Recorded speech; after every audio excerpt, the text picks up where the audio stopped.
everyone, my name is Megan Tedeschi, and I'm a Senior Prospect Analyst at the George Washington University, where I focus on supporting our foundation and corporate fundraising activities. This bite is going to show you some techniques for assessing capacity ratings for organizations. We're going to look at methods for assessing the financial ability of organizational prospects, and we'll talk about both foundations and corporations. I know not all organizations assess capacity for companies and foundations, but I think it's important because, like individuals, there is a wide range of financial ability within this group, and having a rating allows you to segment, prioritize, slice and dice, etc. At GW, we're coming from a higher education perspective, but the techniques I'll discuss apply to any type of institution. First, a few guiding principles to cover. When we assess organizational capacity at GW, we're looking only at financial ability. The rating does not take into account affinity or expected gift level specifically to our organization. So, for example, if you're looking at a company to fund a specific program or specific part of your institution, the dollar amount you'd expect in funding for that might be different than the overall capacity of the company. Likewise, for certain foundation RFPs, those grants might only be available at a certain range, but the foundation might have larger overall capacity. We assess capacity over 5 years. And lastly, I look only at publicly available information. Sometimes the gift officers come to me with like insider information or things they have heard about assets or portfolios or other information that might impact capacity, but unless I can verify that information publicly, I tend to exclude it. So let's dive in. We'll start with foundations since they tend to be a little easier as there's much more information available publicly. You can use the methods I'll discuss on the next slide for any type of foundation, so for traditional, corporate, or family foundation.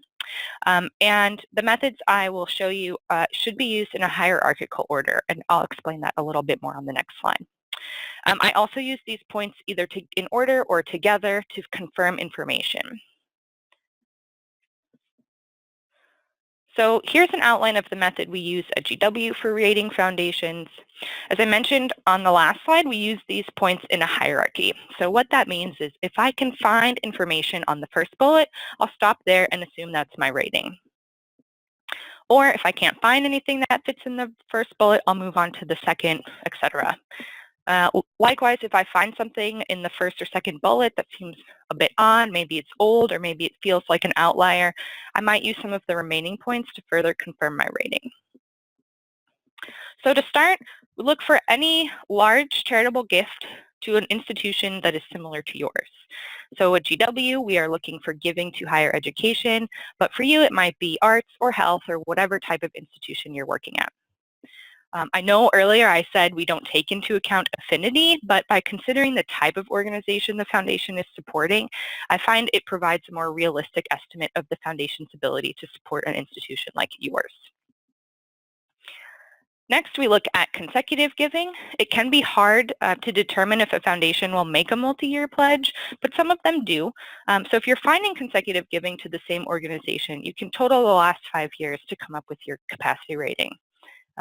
And then finally, looking for a large gift to any organization and then consecutive giving to the same organization. Lastly, if you can't find any other giving, you can look at the largest gift to your organization from the last 5 years, assuming they have a giving history with you. As to where to find this information, because foundations are required to file public tax documents, there's generally something available from the last 2 to 3 years. Foundation Directory is great for larger foundations, and it also gives you some summary information without having to actually download the tax form and look through the individual gifts. But GuideStar is an equally great free option and sometimes the only option for smaller foundations. So keep that in mind if you have a Foundation Directory subscription and you're not finding your foundation. Sometimes you can find great searchable databases on the foundation's websites directly, and you can also do a Google search for foundation giving.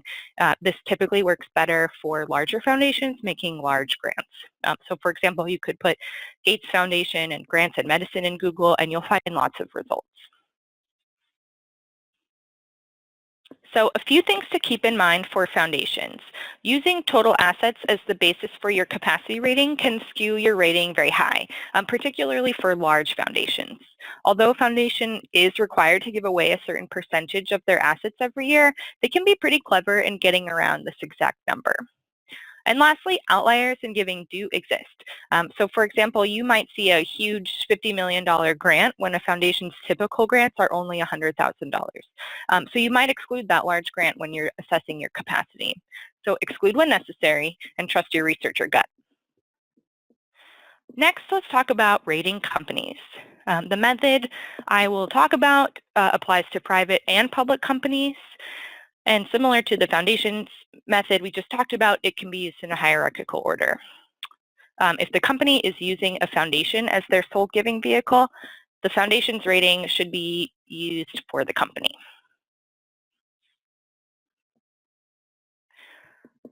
So rating companies is typically more difficult because there just isn't as much information publicly available. Companies are not required to disclose anything about their philanthropy, so what you'll find varies widely from company to company. So firstly, start by looking for the largest charitable gift to a similar organization.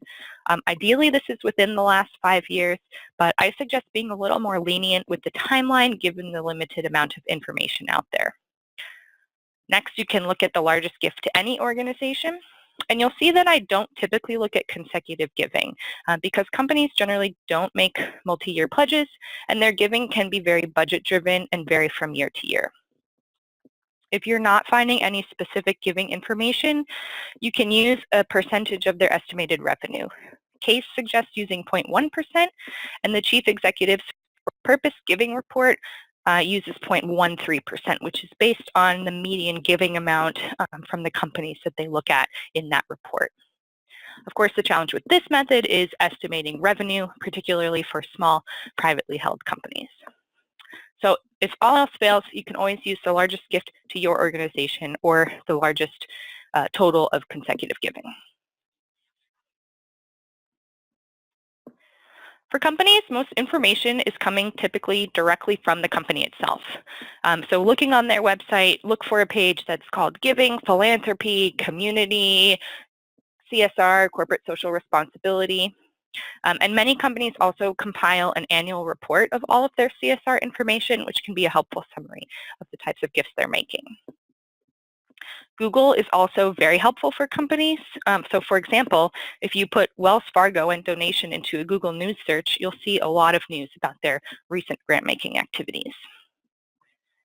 And lastly, if you have the resources available, I do recommend a paid subscription service like iWave or another tool that looks specifically at donations. Being able to search by company name and then sorting by donation amount or gift type or the type of organization supported can help save you a lot of time when you're putting together your ratings.